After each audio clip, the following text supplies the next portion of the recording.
Hello, everybody. Welcome into GSMC's Down by Contact Sports Podcast. I am your host, Jeremy Lapidus. Today is Monday, February 9th. I hope everybody is having a great day so far. I hope everybody enjoyed the Super Bowl. We saw the Eagles take home their second ever championship in this one, taking down the Chiefs 40-22. That's what we're going to kick off our show with, as well as everything else from around the world of sports that happened this weekend, including reports on Aaron Rodgers and his future with the Jets and where he might end up. Same things with the last coaching carousel spot with the New Orleans Saints, some updates from the NBA trade deadline, and a new trade being requested in the NFL as we officially hit the offseason.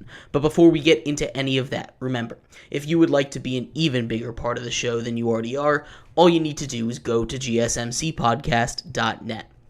Or if you're on YouTube, you can use that super chat feature. If you do either of those two things, a message should pop up on the bottom of the screen for you, me, and everybody else around the world to see. If you do have a burning question about sports, anything at all that you would like to ask, go ahead and throw that in the comments. Throw it in the chat. I will get to it as soon as I possibly can. I appreciate everybody so much for sticking around, talking some sports with me here on a beautiful Monday, February 10th. But like I was saying, we are going to get into our first topic of the show, that of course being the NFL Super Bowl. The Super Bowl finally is here, and it's done now. The Eagles take home their second franchise Super Bowl win ever after taking down the two-time defending Super Bowl champions, the Kansas City Chiefs. They win in dominant fashion. They were up 34-0 at some point in this game. They finish off the score at 40-22. They went into halftime up 24-0, holding the Chiefs to just 23 yards of total offense. They had more points than the Chiefs had yards of total offense in the first half of this game, and that alone might tell you and paint a little bit of a picture of how this game went. But we'll start from the beginning and talk about how this game went from a close one-point game that was supposed to be based on the spread from Vegas to an absolute blowout and one of the worst Super Bowl losses that we have seen in a very long time. And it started off normal, right? Philadelphia gets the ball first. The Kansas City Chiefs decide to defer the toss to them, and they're going to start with the ball. They drive down the field, and they start off the game a little slow. It doesn't start off as a blowout. The Philadelphia Eagles get down there when they get that first possession, and they drive this ball all the way down to the one after a beautiful catch from none other than Jahan Dotson, the guy that everybody thought was going to go out there and make that first big play. Jahan Dotson, originally called a touchdown, gets down at the one, and of course, this is the Philadelphia Eagles we're talking about. So that leads right to the tush push for the first points of the game. Jalen Hurts gets into the end zone, one of his three touchdowns that he was able to score in that game. He went out there and had an excellent evening. Everything about this game was supposed to be on star running back Saquon Barkley for the Eagles. Instead, they got their rushing yards against a tough rushing defense in the Kansas City Chiefs, one that was ranked 8th in the NFL, from the quarterback position. Jalen Hurts adds that touchdown on the ground, as well as 72 yards to lead his team in rushing. Saquon Barkley, a guy that had been averaging 147 yards per game this season, only finished with 57 rushing yards. Didn't have his best day, didn't get into the end zone, but what he did do was something that probably was even more special.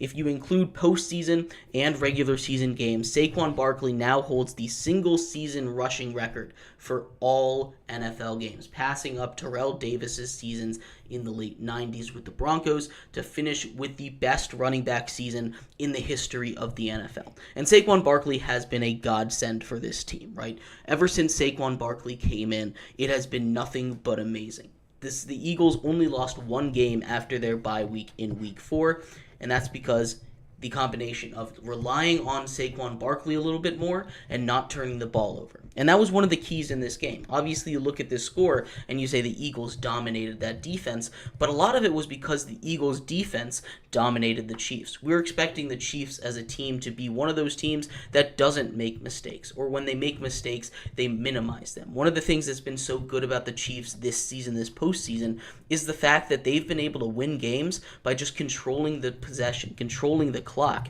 The Eagles absolutely dominated time of possession, and they did it because the defense was able to get pressure and stop the Chiefs from getting those long sustained drives. Something the Chiefs have been really good at all season has been getting those long drives after starting off slow. They've been one of the best teams on 3rd and long all year long, which is not a place that you want to be comfortable in, but it has been something that the Chiefs magically have been great at all season long. But what the Eagles defense did is nothing short of maybe the best defensive performance in Super Bowl history. They went out there and they shut down a Chiefs unit. They had a pick six. Cooper DeJean, the rookie, on his birthday, gets his first NFL career interception, takes it to the house against Patrick Mahomes. That's how the Eagles really opened up this game. They were also able to get pressure. They had 6 sacks in this game, including a strip sack near the end of it that really kind of put all of the wind out of the sails for a comeback effort. Any kind of effort that they thought could have been there was gone after that strip sack was made by the Eagles. But one of the more impressive things that I want to point out from this defensive side of the ball is the fact that they, on 42 dropbacks of Patrick Mahomes, did not blitz a single time.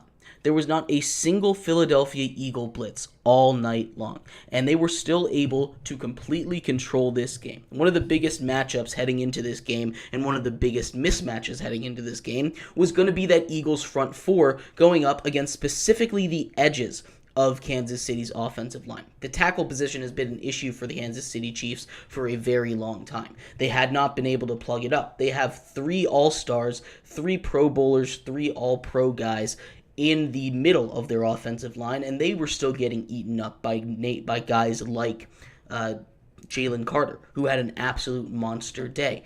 This was just a beating by the Philadelphia Eagles. They outplayed them on offense, on defense, on special teams, and they came out there ready to play. This is the first time in the history of the Super Bowl that a team in a rematch, the game has gone the other way. So congratulations to the Philadelphia Eagles. Congratulations to Nick Sirianni and everybody over there who got their first Super Bowl ring. Sirianni, Jalen Hurts, Saquon Barkley, the wide receiver duo. Basically, everyone on that team was getting their first ring, and it's really cool to see that. There's only a couple guys that were there for the 2018 ring when they took down Tom Brady and the Patriots, who was in the booth calling that game. But going on to the Chiefs side, it wasn't all gloom, doom, and misery, right? The first half was atrocious. Patrick Mahomes throws 2 pretty bad interceptions trying to make plays, but when you look at the scoreboard, it finishes off 40-22. That's because in garbage time, they were able to make a couple of heaves happen. Xavier Worthy finishes the day, 8 catches, 157 yards, and 2 touchdowns. That's a pretty good stat line. He goes out there and catches 2 deep garbage time heaves from Patrick Mahomes, but that was about all the offense they were able to muster. Travis Kelce was held without a catch in the first half for the first time in his career. He looked dejected on the bench. Everybody around that Kansas City Chiefs team looked dejected on that bench. They weren't able to get anything going against what I think was the best defense in the league in the Philadelphia Eagles. The Eagles were the best roster in football, too. They deserve to win this football. They deserve to win this football game. Anthony asks, I can't understand the argument that the Eagles were just the better team, but the amount of playoff games, that the Chiefs have played in the last 3 seasons finally caught up to them. That's an interesting point, right? Because we talk about one of the things we talk about in the NFL with dynasties overall is the fact that when we look at how hard it is to do, it's because all the wear and tear on these players' body. But to say that the Eagles weren't the better team, it just doesn't make a lot of sense, right? They got absolutely outplayed on offense and defense, right? They gave up 40 points. That's the most points they've given up all season long, and it wasn't really even that close. You can go position by position group, right? You can go position by position group, right? You can go quarterback, you can give that one to the Chiefs. Tight end, you can give that one to the Chiefs, but just about everywhere else, you can give that to the Eagles. And they were just able to put together one of the best rosters in the history of football right there. Like, it was just an absolute masterclass in building a roster. Anthony asks, Anthony says, I can understand that the Eagles were just the better team, but can you understand where I'm coming from? That maybe the amount of playoff games that the Chiefs have played caught up to them. And sure, you're right. But one of the things that the Chiefs have had a advantage in is they've been playing at home every single game, every single playoff game, right? One of the things that the Chiefs have had an advantage is they've been getting those bye weeks where other teams haven't. And to say that it just catches up to you when you're looking at a Chiefs team that really changes a lot over the last couple seasons, whether that's injuries or, just new players coming in and out of there, it's not necessarily the fact that I think they just had too much football, right? Because you had 2 weeks to prepare for this game. If you weren't going to be your healthiest, if your playoff fatigue was going to catch up to you, it was going to catch up to you in the regular season, right? It was going to catch up to you when you were playing these games in the divisional round, in the championship game, in physical games back-to-back weeks.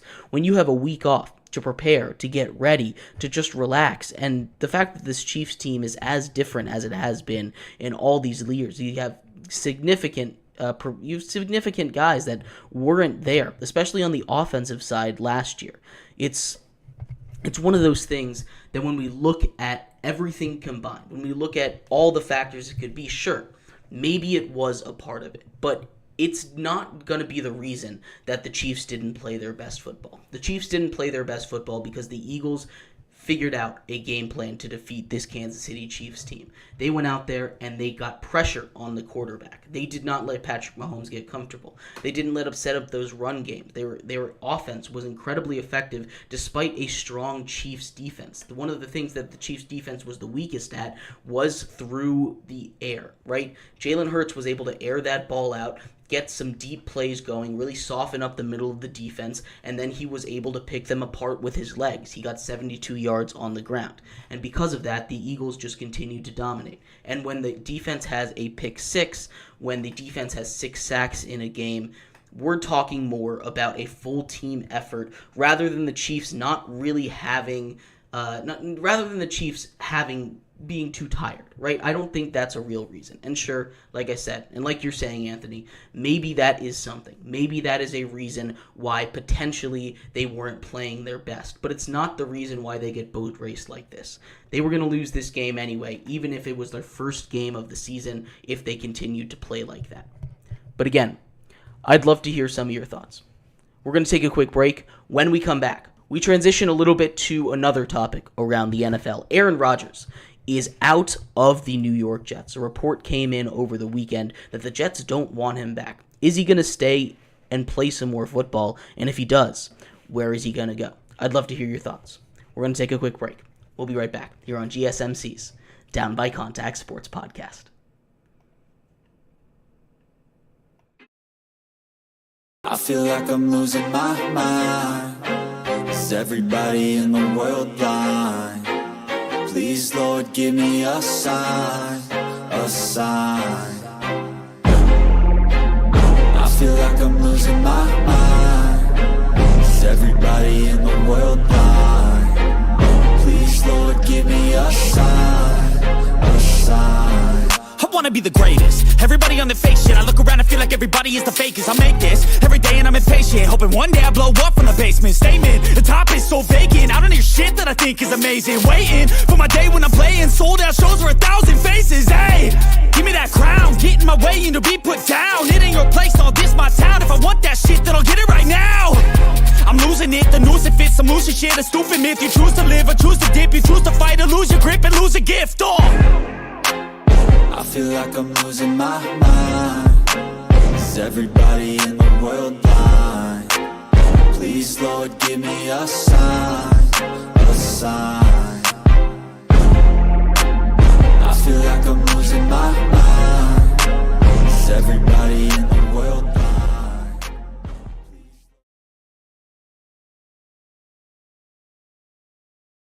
Welcome back to GSMC's Down by Contact Sports Podcast. I am your host, Jeremy Lapidus. Today is Monday, February 10th. Hope everybody's having a great day so far. If you're just tuning in, we just finished going over the Super Bowl that saw the Eagles take home the title 40-22. With that, the offseason has officially started, though, and a couple more questions continue to loom. Some updates from one of the biggest questions in all of the NFL. What is Aaron Rodgers' future going to be? We've talked about this a couple more times, but a new report has come out that the Jets do not want him back.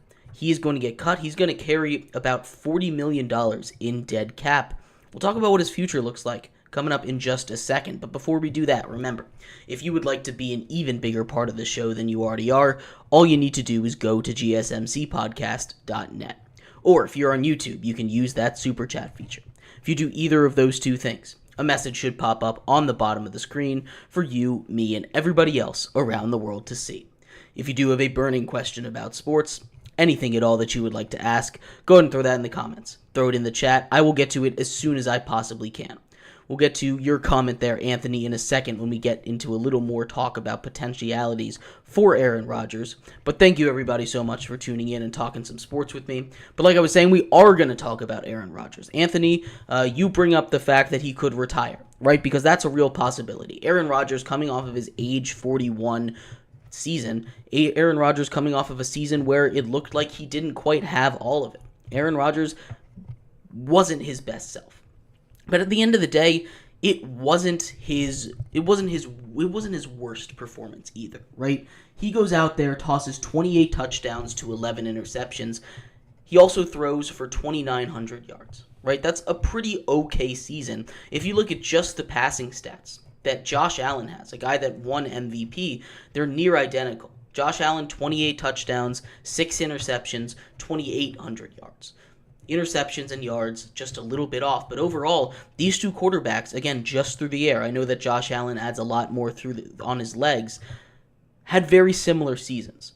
The fact is that he's a 41-year-old man, but the other fact is that he flew into the Jets office during the offseason and had a talk with the general manager, the new general manager, and the new head coach.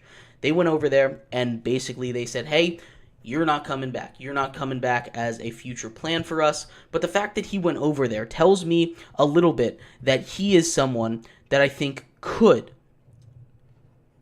keep playing football, right? There's a real chance that he retires. Again, 41 is a crazy age to continue to play professional sports. But again, he looked really good at the end of last season. He really turned on the Jets down the stretch there, and I think there's plenty of teams out there that would be more than happy to have his services, especially in a weak quarterback class in the draft or a weak free agent class. And that's where we stand right now. He's not going to go out and get a $60 million a year deal.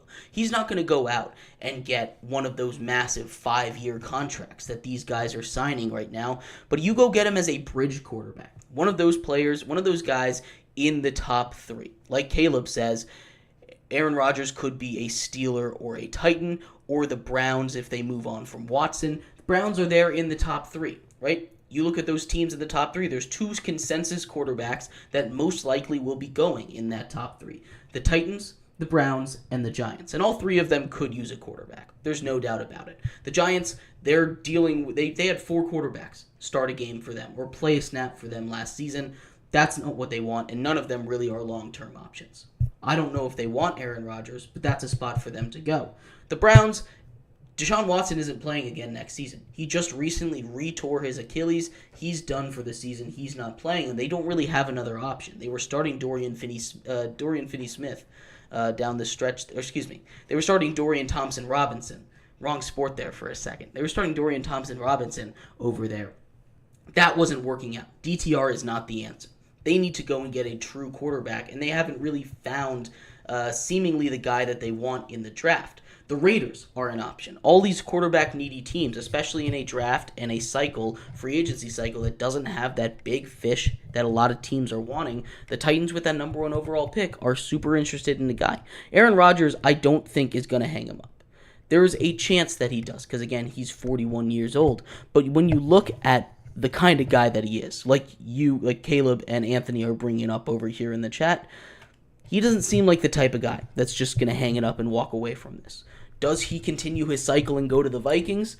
Probably not. I don't think the Vikings are going to look for an answer outside of J.J. McCarthy unless they really feel that J.J. McCarthy isn't ready. But there are a couple of options out there. I identified 5 teams that I think he could go to and start at immediately. It's those top 3 teams in the draft, the Titans, the Browns, and the Giants, assuming that they don't go out and draft a quarterback, or even if they do, they could use him as a bridge quarterback while they wait and learn. I think Cam Ward, Shedeur Sanders are both quarterbacks that could really benefit from sitting behind a guy Doesn't matter if that guy is Aaron Rodgers, if that guy is Matt Stafford. It doesn't matter who it is. I think they would benefit from sitting a year behind some of these guys because they're little raw, right? These guys continue to show flashes of what they could potentially be. All of these top quarterbacks in the draft. But Aaron Rodgers is a guy that has shown his ability as a mentor. He's been a great mentor for Jordan Love, who went out there and was, for a second, the highest paid quarterback in the NFL, or at least tied for that. Jordan Love has immediately stepped in, and a lot of that was because we saw the guidance that he was able to learn from Aaron Rodgers. Aaron Rodgers, I think, would be a great one-year guy for either of these teams. Now, do I think that he's going to go one of those places? Probably not. There's a couple other options out there, and the one that really screams his name to me is the Pittsburgh Steelers. I know that they've said they want to go and get a long-term deal done with a guy like a Justin Fields. But with all the pressure coming in from the outside, from the Pittsburgh faithful surrounding Mike Tomlin, I think they might feel like they have to take a big swing. Maybe they go out and say, hey, we're going to get a future Hall of Fame quarterback to go and ride out his career into the sunset with us and see if we can get anything better than a 9-8 record. I'm not entirely sure how that's going to go, but the Raiders are another option, right? They're sitting at 6 in this draft. They're not going to get any of those top-tier quarterbacks. There's been rumors surrounding them with Russell Wilson, with Sam Darnold. I don't see why Pete Carroll would be avoidant of a guy like Aaron Rodgers. They're not going to be in there for too long. Now, obviously, they just went and traded Devontae Adams to play with Aaron Rodgers. So it would be a little weird for him to go over there now, but I think that's a real possibility. If he decides that, you know what, I'm okay with taking a little bit of money to be a backup, there's a couple places that I think would be really good for him. The Dolphins, for instance, should be looking for a backup quarterback. If the Dolphins don't get a backup quarterback in this cycle, they have done something wrong because they saw how bad it was when Tua wasn't healthy. And Tua, as much as I wish he could stay healthy, does not have the greatest track record of being able to stay on the football field for an entire season. You can't realistically rely on him to go out and lead you to a Super Bowl and be healthy for a full season when you've been incredibly inept and unable to win a game without him behind center. You need to go out and get a guy that you can rely on to be a backup. And maybe that guy isn't Aaron Rodgers. But if you're going to be a backup quarterback in the NFL, if you're a solid backup, I think that's the best place for you to go. The Colts are an interesting one. And the only reason I bring up the Colts is specifically because of Aaron Rodgers' relationship with Pat McAfee, right? They've had a really close relationship for the last couple of seasons, dating back to his Green Bay times. He's been a big lobbyist of him coming to Indianapolis, and I don't think the Colts are super sold on Anthony Richardson.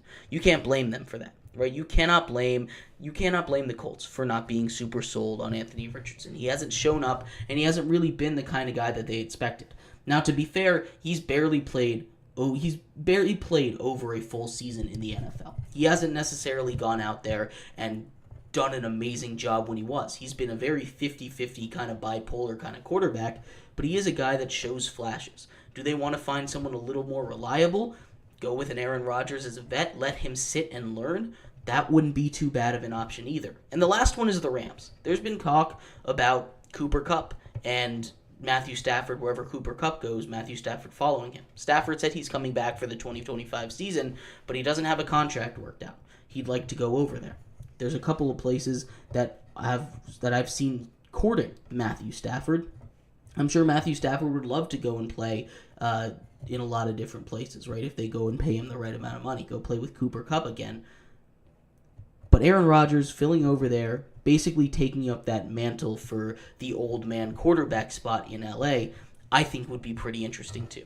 Caleb says Aaron Rodgers would be a great mentor to Justin Fields. If he wanted to be, the Steelers could just sign both of them. You're right. And like I said, Jordan Love is proof that despite a grouchy attitude, like Big Ben had the same kind of grouchy attitude. A lot of these guys, Brett Favre, had that same kind of grouchy attitude. There's a lot of guys out there that have been like, I'm not going to show up. I'm not going to show and help the next guy that's just going to be there to replace my job. But when you can kind of see the end coming, you just want to help out the next generation a lot of times. And I think Aaron Rodgers is a guy that could be a really good mentor.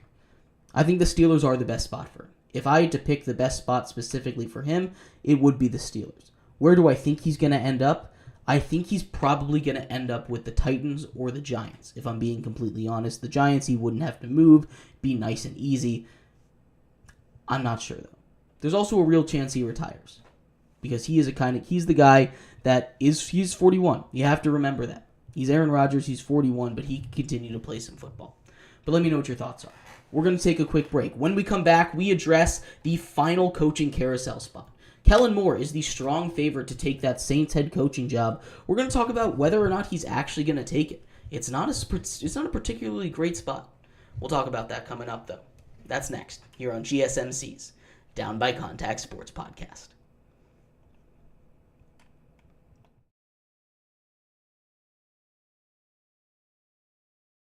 Looking for your daily fix of sports talk without having to pay for it? GSMC Sports Network is available on YouTube. Just search GSMC Sports Network.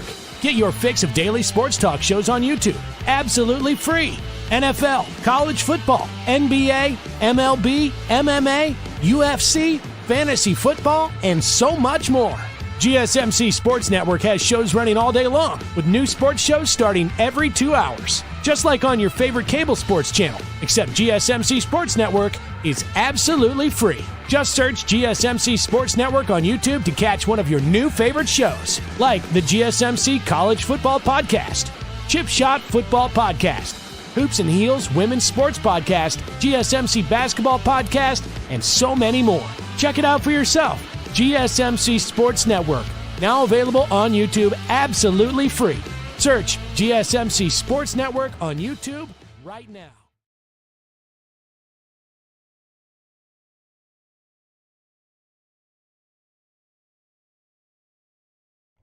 Welcome back to GSMC's Down by Contact Sports Podcast. I am your host, Jeremy Lapidus. Today is Monday, February 10th. If you are just tuning in, we just finished going over what the future holds for Aaron Rodgers, a guy who at 41 is officially not returning to the New York Jets. In this segment, we continue our coverage of the NFL as one more coaching spot in the NFL head coaching circle has yet to be filled, the New Orleans Saints. And we've talked a lot about the coaching carousel, what it looks like as it has continued to be filled and as we're predicting where people go.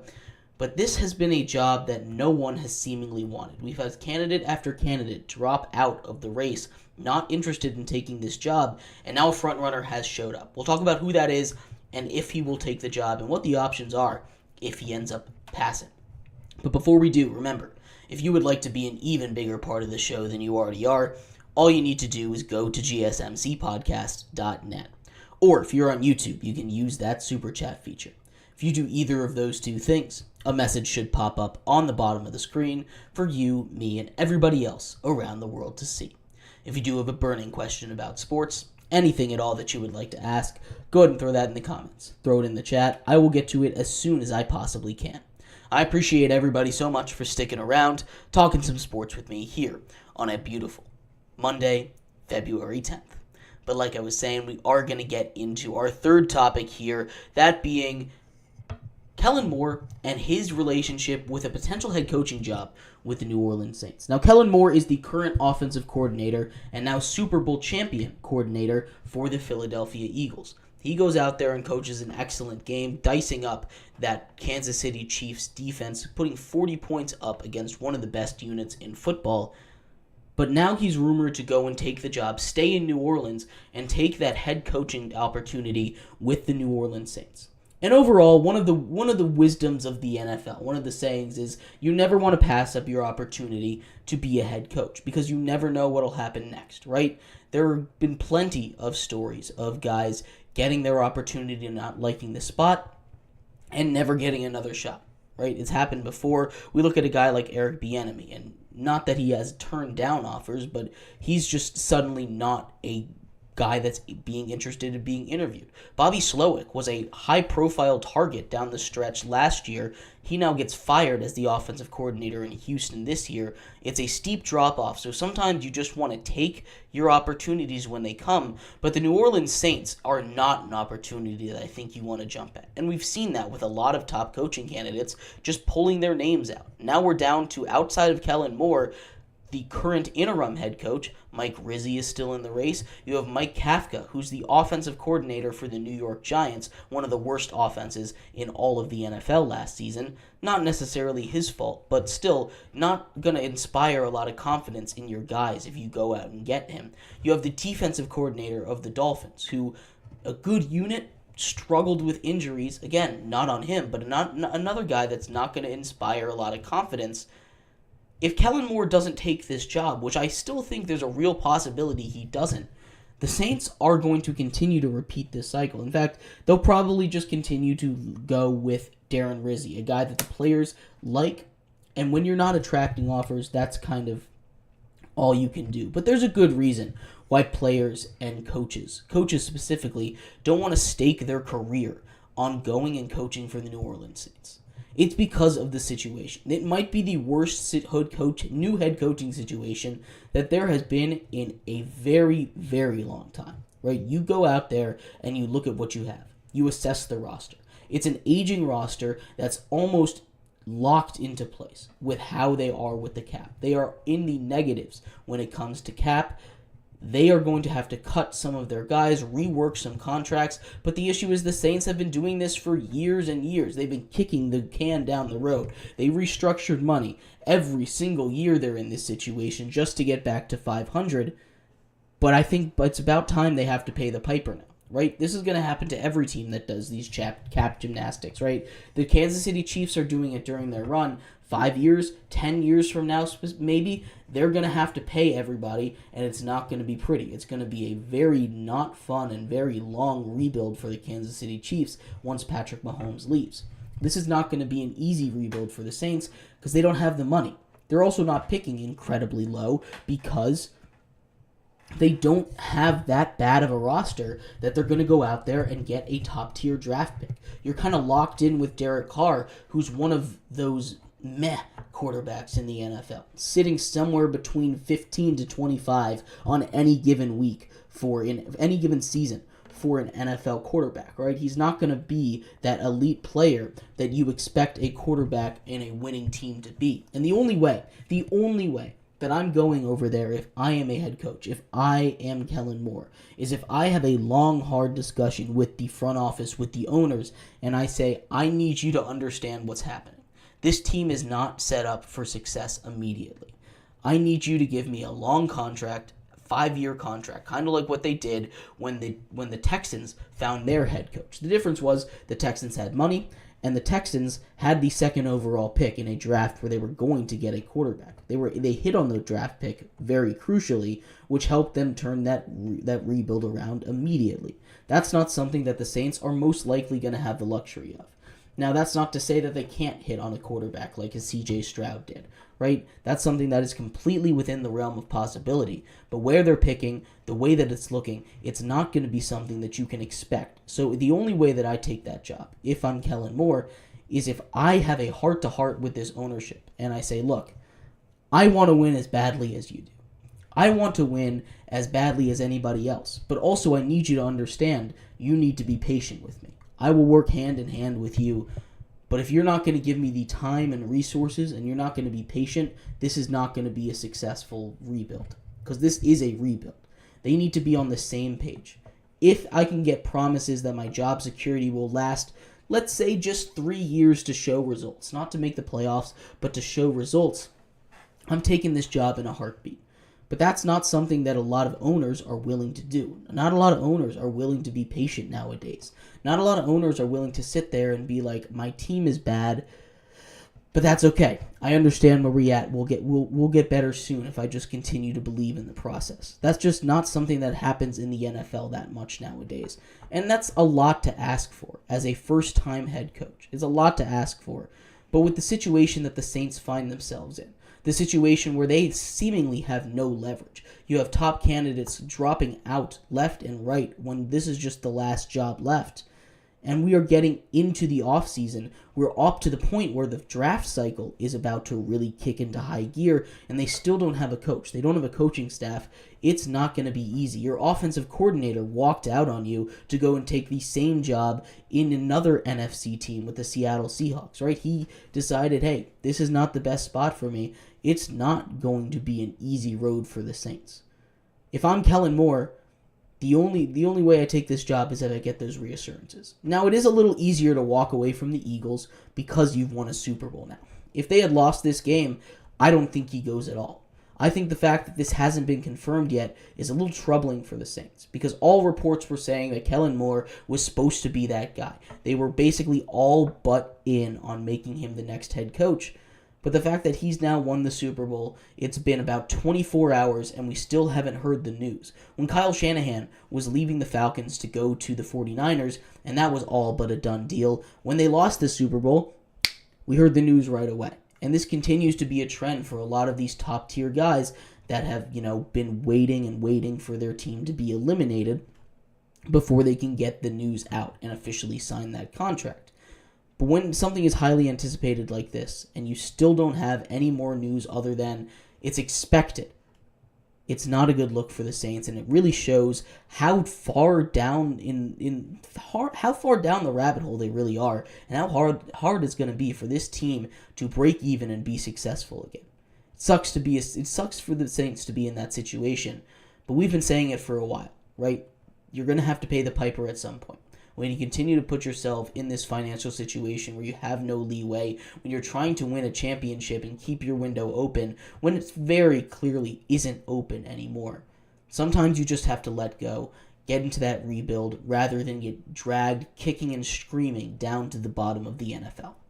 But let me know what your thoughts are. If you were Kellen Moore, would you take that job? I'd love to hear it. We're going to take a quick break. When we come back, we turn our attention to basketball. Some massive news surrounding a trade that was rescinded after the trade deadline. We'll talk about that and much more coming up next here on GSMC's Down by Contact Sports Podcast.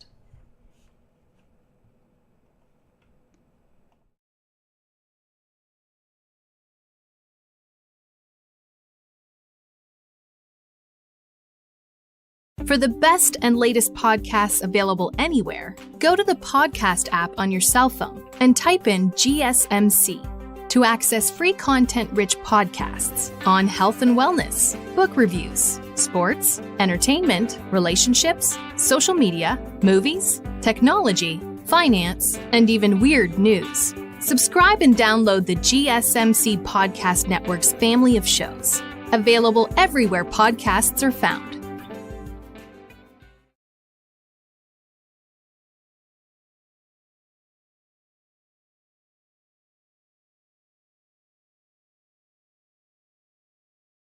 For the best and latest podcasts available anywhere, go to the podcast app on your cell phone and type in GSMC to access free content-rich podcasts on health and wellness, book reviews, sports, entertainment, relationships, social media, movies, technology, finance, and even weird news. Subscribe and download the GSMC Podcast Network's family of shows, available everywhere podcasts are found.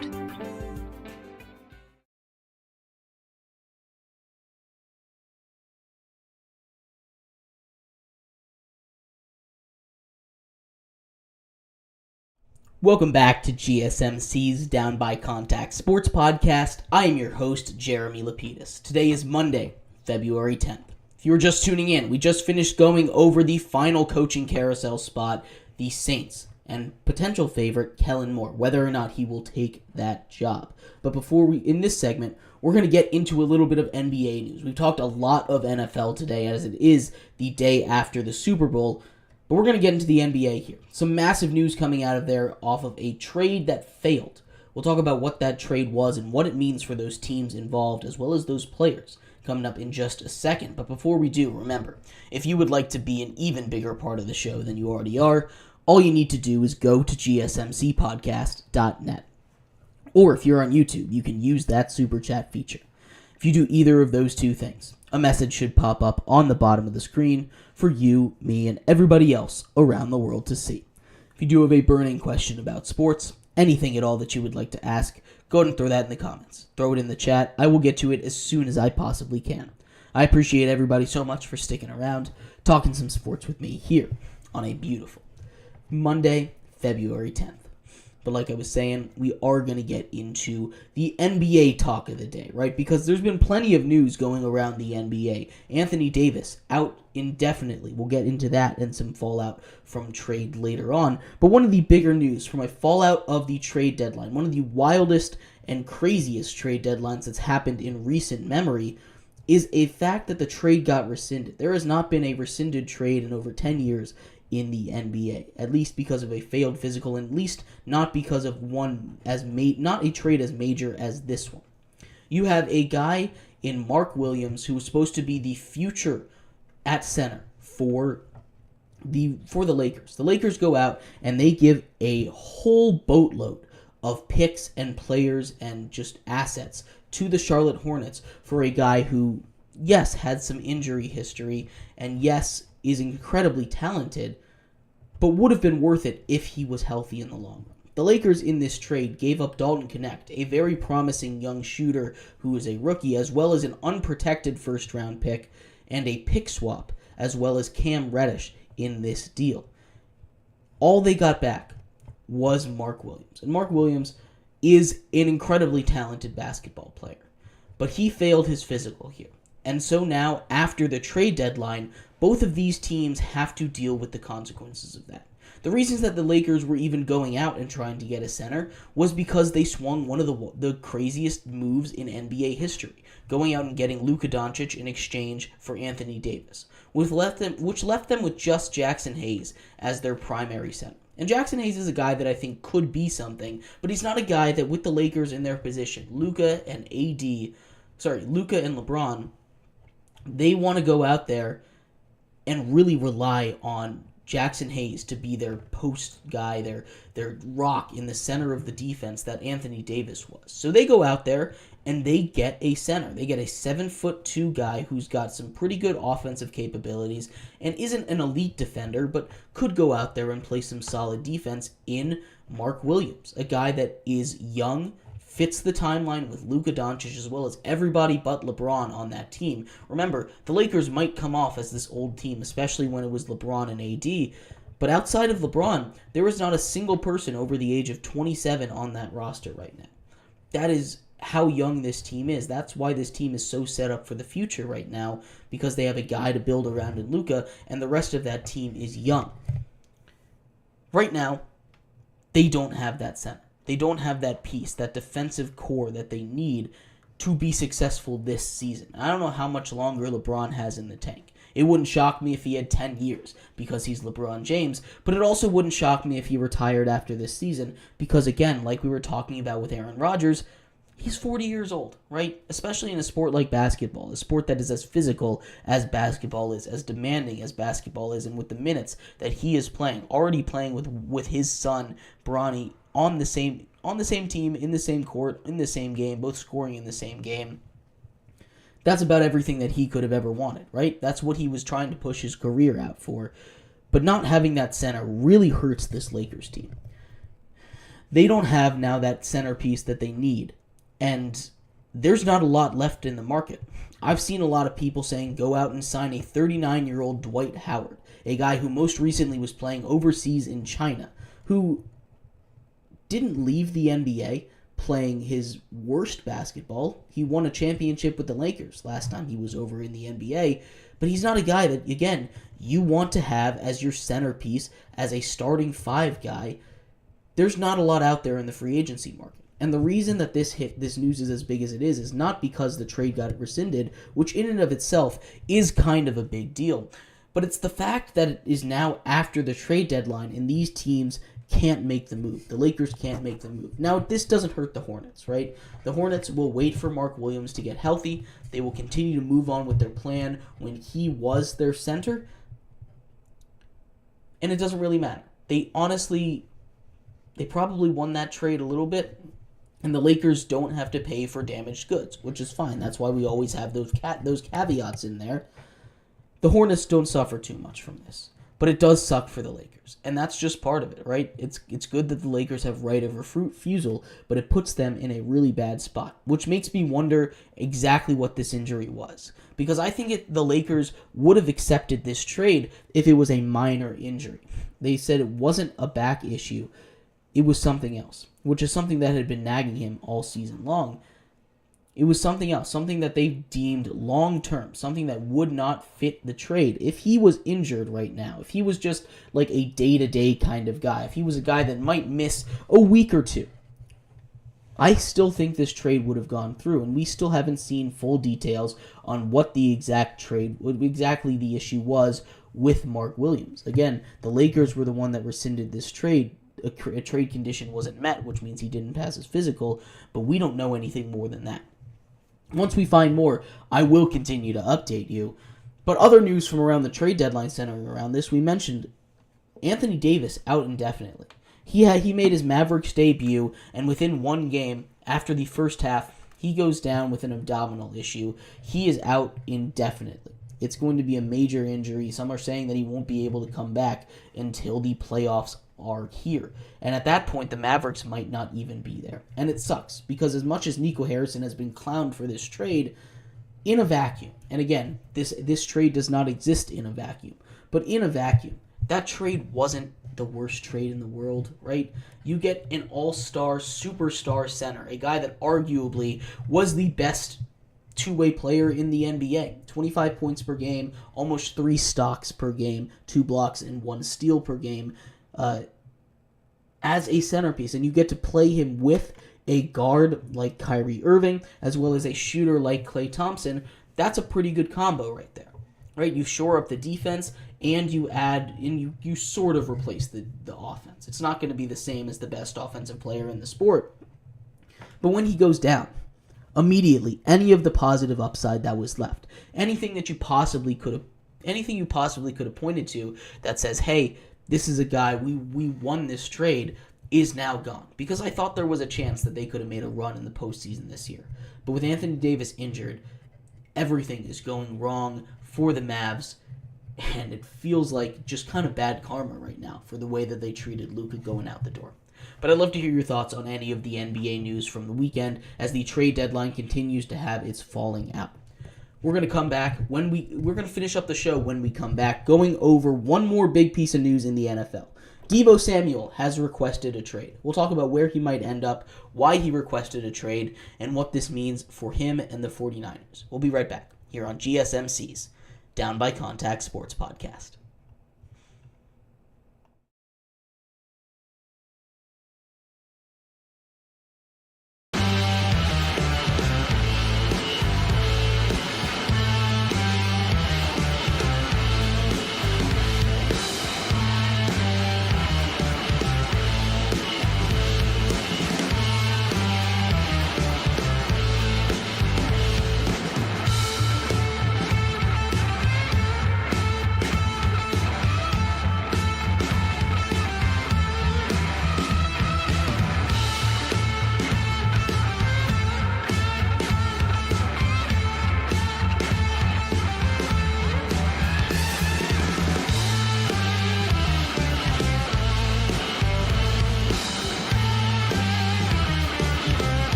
Welcome back to GSMC's Down by Contact Sports Podcast. I am your host, Jeremy Lapidus. Today is Monday, February 10th. If you were just tuning in, we just finished going over the big news, the falling out from one of the biggest trades in the NBA trade deadline, as the Mark Williams trade has been rescinded by the Lakers for an unknown reason of exactly how he failed his physical. In this segment, we finish up our NFL talk, going a little bit over the Deebo Samuel trade request. But before we do that, remember, if you would like to be an even bigger part of the show than you already are, all you need to do is go to gsmcpodcast.net. Or if you're on YouTube, you can use that super chat feature. If you do either of those two things, a message should pop up on the bottom of the screen for you, me, and everybody else around the world to see. If you do have a burning question about sports, anything at all that you would like to ask, go ahead and throw that in the comments. Throw it in the chat. I will get to it as soon as I possibly can. I appreciate everybody so much for sticking around, talking some sports with me here on a beautiful Monday, February 10th. But like I was saying, we're going to finish up our show here talking a little bit about Deebo Samuel, the once star wide receiver turned running back wide receiver, one of the most unique players in all of the NFL, has had his issues with the San Francisco 49ers. He has had his trade requests before with the San Francisco 49ers, and he officially has asked out again. He did this a couple years ago when he was up for a contract much like he is now. Deebo Samuel, at age 29 next season, has just 1 year left on his contract. It's the big contract that he signed, but now he wants out. And I'm not entirely sure if this is a real trade request, right? Deebo Samuel is a guy that, again, has positioned himself to get traded out if he doesn't get a new contract. But this one feels more real than the other ones. Deebo had his issues with the 49ers this season, especially with the way that he wasn't getting the ball, or the way that he was getting blamed, and the way that his performance was not very great this season.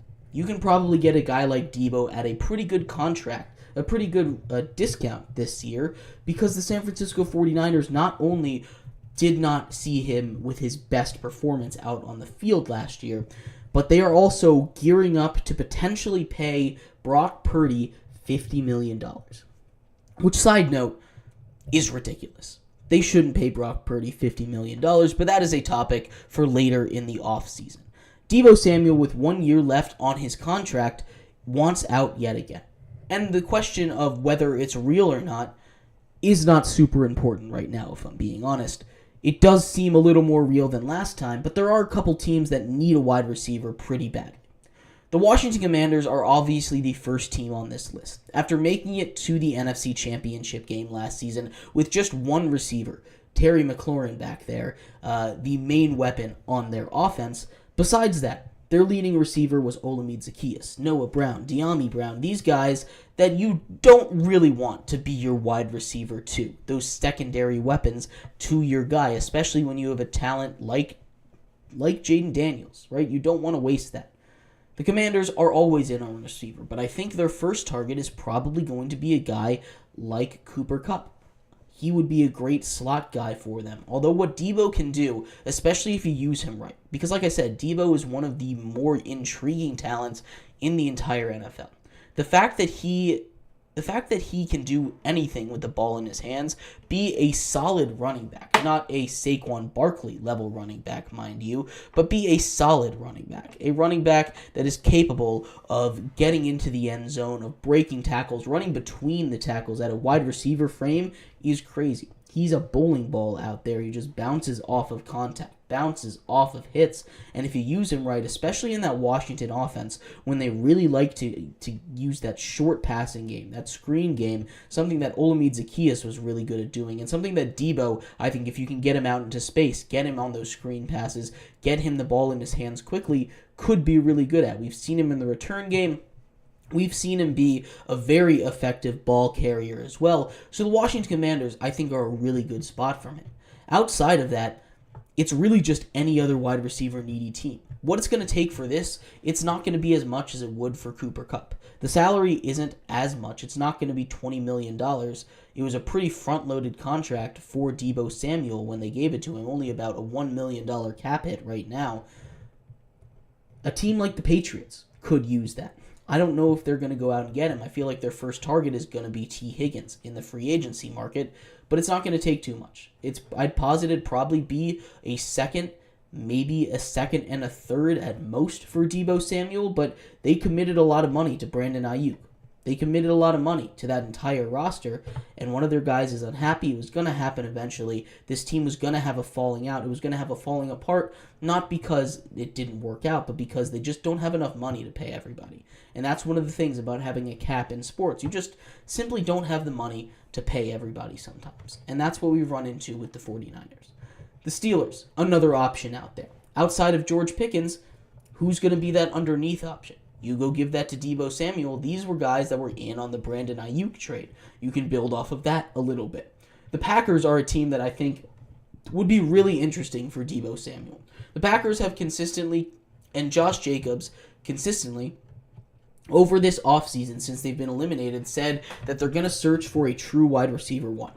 I'm not sure if Deebo really fits into that mold of a true wide receiver one, but what he could do in Green Bay, if they were able to bring him over there, again, if they're able to use his talent right, and having a coach like Matt LaFleur over there could really help broaden the way that they could use him, continue to get him involved in the run game, give Josh Jacobs a little bit of a break so he's not getting those 25, 30 carries a game, so his shelf life doesn't continue to get reduced. The Packers are an interesting team. The Texans are a team that was brought up to me as well, and they're one that I think might go get him on a one-year rental. Tank Dell's not going to play next season. Stephon Diggs is a free agent, and I have a feeling that they might try and re-sign Stephon Diggs, because when he was healthy, it was a pretty solid mesh between him and CJ Stroud. But the Texans could go out and get a receiver like that. This is a pretty good receiver class as well. I'm just not sure how well Deebo fits. I think his best fit is with the Commanders. Again, Cliff Kingsbury loves to run those short passing games. We saw it a lot. The Dolphins are a team that also like to run those short passing games. So maybe if there's any truth to Tyreek Hill wanting out, although he did come out earlier this week and say that he doesn't want to come out, maybe if they can get him cheap, they can make one of the nastiest wide receiver rooms in all of the NFL, Deebo, Waddle, and Tyreek Hill. But what do you think the best fit for Deebo Samuel is? Do you think he'll even get traded? I'd love to hear your thoughts. And thank you everybody so much for tuning in to today's episode of GSMC's Down by Contact Sports Podcast. I have been your host, Jeremy Lapidus. We will be back tomorrow talking all things sports, everything that happens today. I can't wait to see you all then. You all have a good one. Bye-bye.